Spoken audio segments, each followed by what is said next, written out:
Salut, c'est William, j'espère que vous allez merveilleusement bien. On se retrouve aujourd'hui pour une nouvelle recette de brioche et cette fois-ci c'est une brioche très simple et classique.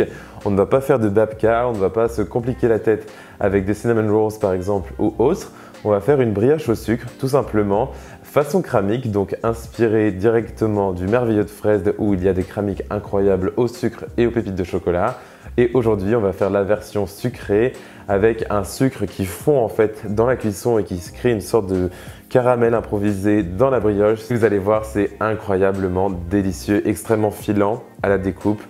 Tout ce qu'il faut pour une belle brioche bien réussie. Donc c'est parti pour la recette.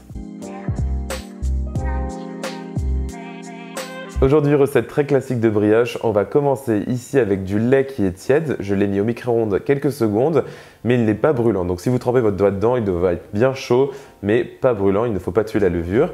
Et je vais y ajouter un petit peu de sucre blanc et de la levure sèche boulangère, donc instantanée. Mais si vous souhaitez utiliser de la levure fraîche boulangère, bien sûr vous le pouvez. C'est juste que c'est plus difficile à conserver, donc je n'ai pas utilisé ça. Mais je vous mettrai les équivalences dans la description de la recette sur mon site internet williamskitchenblog.com et je vais laisser reposer ça 5 minutes pour que la préparation soit bien mousseuse et vraiment bizarre. Ça voudra dire que notre levure est prête à être utilisée. On peut maintenant passer aux ingrédients secs et je vais utiliser beaucoup de farine. Il s'agit après tout d'une recette de brioche, donc beaucoup de farine, un petit peu de sucre en plus et je vais aussi ajouter une belle pincée de sel et mélanger ça avec une cuillère pour répartir le sel dans la farine.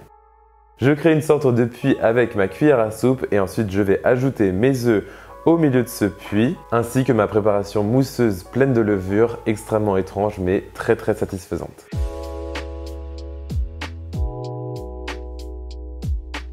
C'est génial, maintenant je vais pétrir le tout pendant environ 2-3 minutes jusqu'à ce qu'une boule de pâte se forme et se détache des bords du saladier et on va ensuite ajouter le beurre, ingrédient très important dans une brioche bien entendu. Je vais maintenant ajouter du beurre qui est bien mou, donc pommade presque, et je vais l'ajouter carré par carré dans cette préparation. Vous allez voir qu'au début ce sera un petit peu étrange et ça ne va pas se mélanger très bien, mais si votre beurre est suffisamment mou, tout va rentrer dans l'ordre au bout de quelques minutes de pétrissage et vous aurez une pâte magnifique. Ça fait environ 5 bonnes minutes de pétrissage et ma pâte à brioche est merveilleuse, elle est homogène, pas trop collante puisqu'on a beaucoup de beurre de toute façon dans la recette. Maintenant, il est temps de la laisser reposer au minimum 2 heures à température ambiante dans une pièce plutôt chaude, donc entre 20 et 25 degrés max. Et ensuite, on va pouvoir ajouter notre sucre au bout des 2 heures.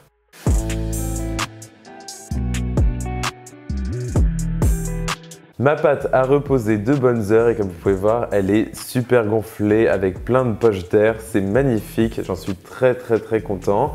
Et il est maintenant temps de la travailler un tout petit peu sur notre plan de travail fariné.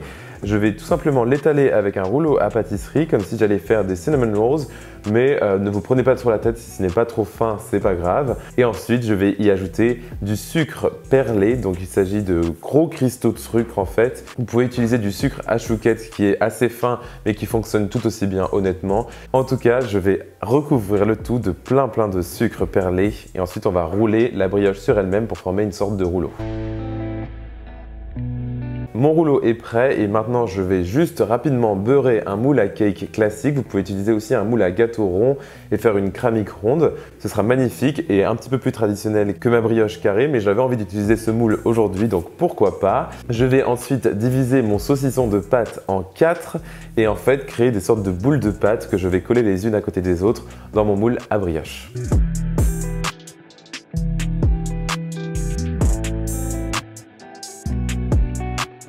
Une fois que j'ai bien mis mes 4 morceaux de pâte, je vais laisser le tout reposer une fois de plus à environ 45 minutes à 1 heure, donc ça va bien gonfler et ensuite on pourra enfin cuire cette magnifique brioche.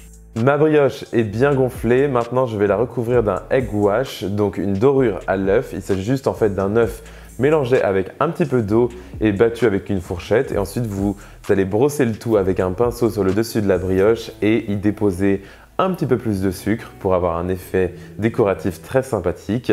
Vous pouvez aussi découper vos brioches si jamais vous voulez qu'elles gonflent de façon ouverte, mais j'ai gardé en fait ce côté bombé et simple ici pour ne pas me prendre la tête. Et comme vous allez très vite voir après cuisson, c'est magnifique quoi qu'il en soit.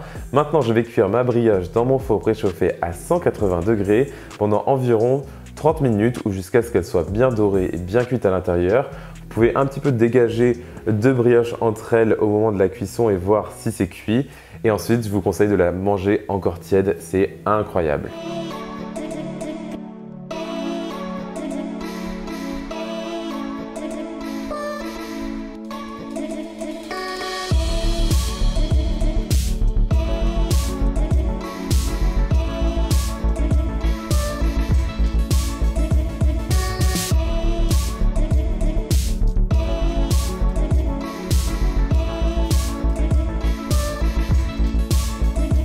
Tous mes amis ont adoré cette recette quand je l'ai testée plusieurs fois. À chaque fois, ils étaient conquis.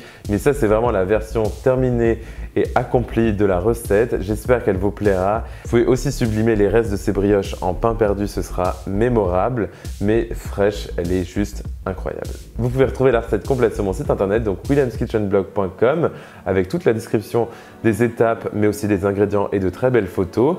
Et aussi mes réseaux sociaux, donc tout se trouve dans la description de cette vidéo, notamment mon compte Instagram, Willy's Kitchen, que je vous conseille de suivre.